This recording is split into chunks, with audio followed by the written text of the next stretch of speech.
Hi, I'm Deanne Koehn, and I am an artistic recruiter for Dreamworks Animation.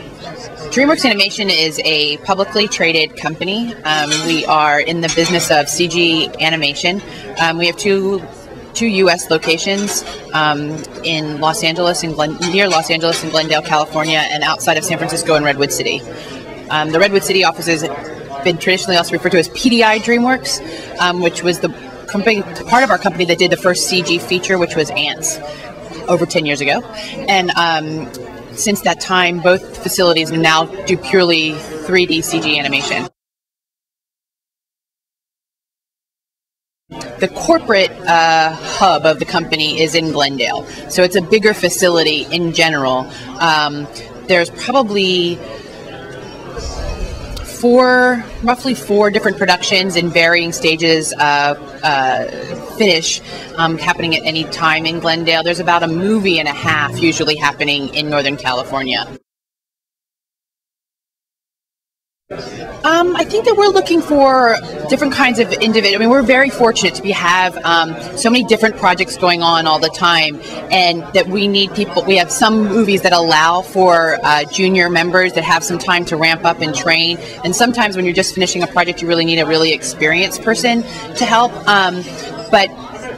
And just because of the nature of the industry, and it's been a really lucky time for the entire CG community, there's a lot of work. So you have to be willing to look for the student that's up and coming and the experienced person, and being able to go from both ends. Otherwise, you'll be looking for a much longer period of time. So when you're applying, I think you can look at it from a couple of different ways. Of course, when you're talking about a visual medium, unless you're looking for a technology or tools position, a reel or a portfolio is a really important part of the process. We completely understand that you don't have the reel with the sexiest shots from all of the biggest movies. We understand that you're going to be showing us probably some student material, likely to be some group projects. That's all really helpful to know about. But the thing that sets it apart is giving us a breakdown that says what you did as opposed to someone else, and showing us your best stuff. We don't want to see more. More isn't better. We want better is better. We want the best stuff that you could have that really shows off your talent. And if you are passionate about being a character animator, focus on the character animation. If you're open to other things, though, that's a really helpful thing, too. So I think it's about highlighting your strengths, talking about what you're passionate about, being realistic about the things that you're strong at and that you're not so strong or you're working on. All of those things are really, really helpful. Probably the most common and unfortunate mistake is things that have nothing to do with your ability or education. You wouldn't believe how many times we get reels that have names improperly spelled, no email, no contact information. A reel doesn't have to be fancy or well packaged. It needs to have your name and your contact information on it in a Sharpie so that we know how to reach you later. I think that's the really basic thing. I think the other thing is that sometimes people put group projects and we don't know what they did. We don't know if they did the beautiful character animation in the foreground or the less detailed minor characters in the background. And I think that's when you have questions and you're moving quickly, sometimes you can be overlooked if you don't have complete information. Coming from a 2D background is still a really great training. It may, if that's all that you're specialized in, it may limit what your opportunities are. But if you want to be a sculptor or a painter, that skill set's obviously going to come into play. One of the harder things is I think we had a period of time where we were training 2D animators to become 3D animators, and right now we don't quite have the ability to do that. So it's more about getting that training outside most of the time. I think though it's nice that there's Disney has reemerged with some 2D out in the world, because I think that we all come from a love and respect for that training and culture, and so having some of it in there, it just may limit your opportunities. It's unlikely that we're going to look at you for a hair and cloth position if you're a painter. You have to kind of go out and get some of that technical training beforehand. I think that, listing the combination of the software that you're familiar with, as well as your programming skills. You know, coming from a computer science background is always really helpful.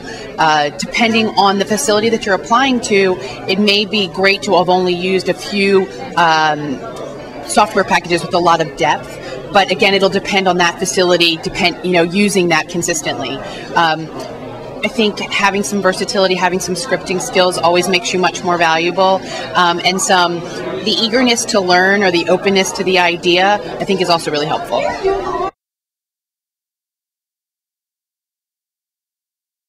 At Dreamworks, because we do full-length CG features, we tend to specialize. We don't do short-term work very often. So if you come in as a junior person and you get an effects position and you work on that for 18 months, at the end of it, you're going to be that much better an effects person, although you may have some lighting experience in your past.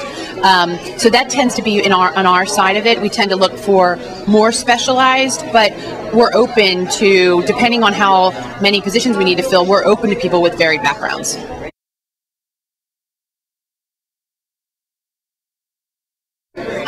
I think that, Dreamworks is, one of our strengths is that we've had a company. I mean, we're sort of the new old company. I mean, we're young, but in the world of CG feature animation, we've been around for a long time.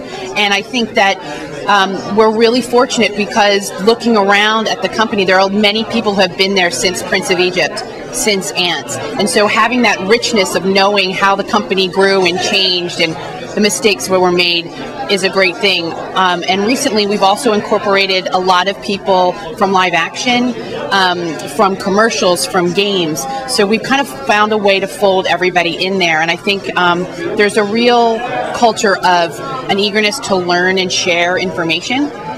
And that makes it a really great place to work. And I think that we are also, we're very fortunate to kind of know our slate ahead of time, that know that we have some work. So we're good at rolling people from a project to another project and keeping them long term. There's definitely benefits to having people who have been there for a little while, that you're not constantly training new people. I think that makes it, it makes it a fun and dynamic place to work.